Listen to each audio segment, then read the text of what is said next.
Hello, and welcome to Window Wisdom with Tamara, where I sit in my window and try to sound like I know what I'm talking about. So, I'm here. I'm actually excited to talk about this subject. There was something that I shared with you guys, 2 non-scale victories last week, and I have been wanting to talk to you and give you some more details about why those victories, those non-scale victories, meant so much to me. So if you think back a few weeks ago, I talked about 2 non-scale victories. One was putting my face under the water. That was a non-scale victory. For some of you, it may not seem like a big deal. It may not. Maybe like, girl, don't you take a shower? It's not that. It's not, I don't like getting my face wet, but let me give you a little bit of insight into why this was so significant for me. First, when I was a little girl, I had tubes in my ears. And if you've ever had tubes in your ears, you may remember being told, don't get your ears wet. Don't get your ears wet. So I spent much of my youth with that programming, so to speak.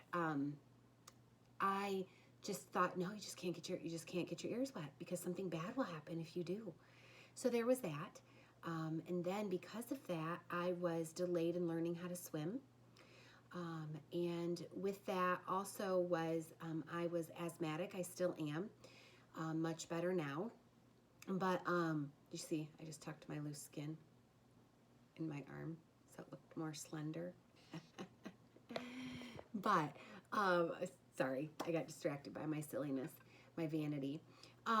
So I was asthmatic, and so you have to hold your breath underwater. We are not designed to breathe underwater. And so when you have a hard time breathing in the atmosphere you're supposed to breathe in, you definitely don't chance your breathing by trying to breathe well, you can't breathe underwater, holding your breath. So I was not able to hold my breath. I just hadn't built up that strength. And when I was a kid, the treatments for asthma were not as advanced as they are now. So I just struggled in this area. And then when I was about 10 or 11, I went to a summer camp that was available in our area. And I knew a couple of the women and their families that were helping with the summer camp. So my mom felt like it was just really safe to send me because I would know people that were there. And my friends, the children of these women were there. So everything was going fine. And then at the end of summer camp, one of the last things we did was went to a beach. And I was a heavier kid and had some self-confidence issues. And I remember playing at the beach, and these 2 big bully boys came, and they took me by the shoulders and were dunking me under the water. And I very vividly remember the panic and the fear and my little 9 or 10, 11 years of my life flashing before my eyes. Could not catch my breath. They were holding me under. So that childhood trauma programmed me to not enjoy the sensation of swimming under the water or just being under the water. And so that non-scale victory was very important for me because it involved me facing a fear and telling myself, in this situation, I am in control. And I can choose to use my control in this way.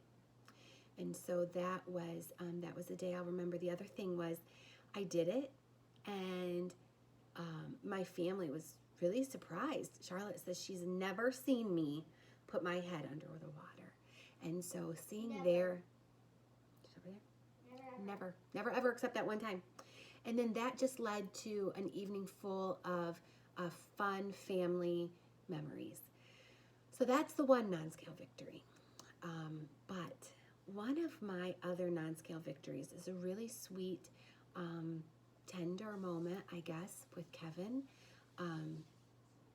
Let's rewind the clock to the teenage girl, the child within, the teenager within, and watching romantic comedies and movies and fairy tales, and one of the things that is perceived as the picture of romance is scooping the woman up and carrying her across the threshold if you're getting married, or just that being swept off your feet, which is really a figurative term, but as a teenager I took that literally, like that's something that should be able to be accomplished in a relationship. Well, living most of my life in a obese or morbidly obese category, seeing the fulfillment of that literally was just a dream.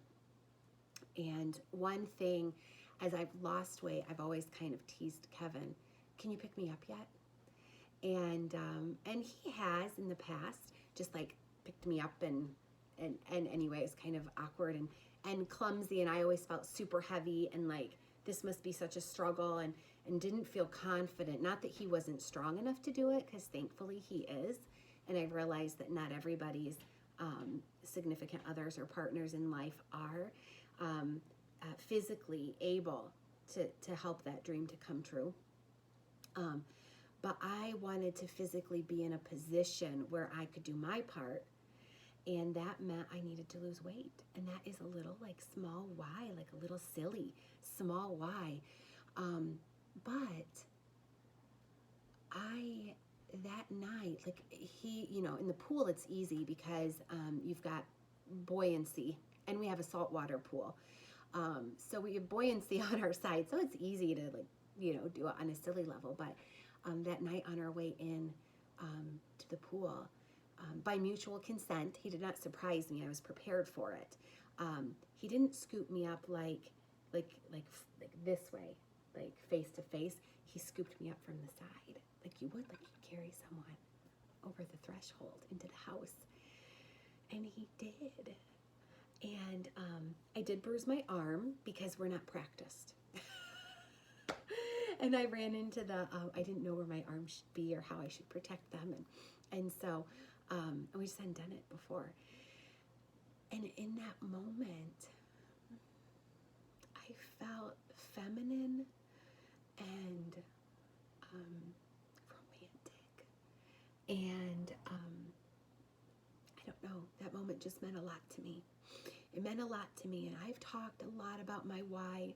My biggest one was to not be a sideline mom.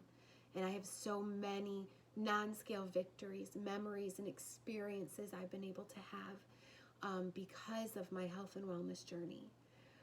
But there are also those little whys, those little things. And some of you who meet with me on a small group or a one-on-one level have shared some of those personal and intimate whys and non-scale victories. Or your non-scale victories help you to acknowledge your why. Maybe you're struggling with one. And it's when you have an experience that is different from the life you lived before that your why can be developed. Or when you experience a non-scale victory or you are living your why, that is truly the biggest non-scale victory of all. So that's what I wanted to share with you guys. I wanted to elaborate on why those two things were so special and so important to me. We'll be married 13 years this year. And this is the first time in 13 years I have been physically in a position where my husband was capable, my strong husband was capable of sweeping me off my feet. Although he does that on a daily basis in a figurative way. But literally, last week, he swept me off my feet. And I've never felt more loved and more beautiful than I did in that really silly moment. So I just wanted to share that with you guys. And I encourage you as we wrap up this month where we've been focusing on fine-tuning our journeys, I want you to look for those little things that make this journey special. Those moments where you feel capable, competent, and courageous. And remember, you've got go get them.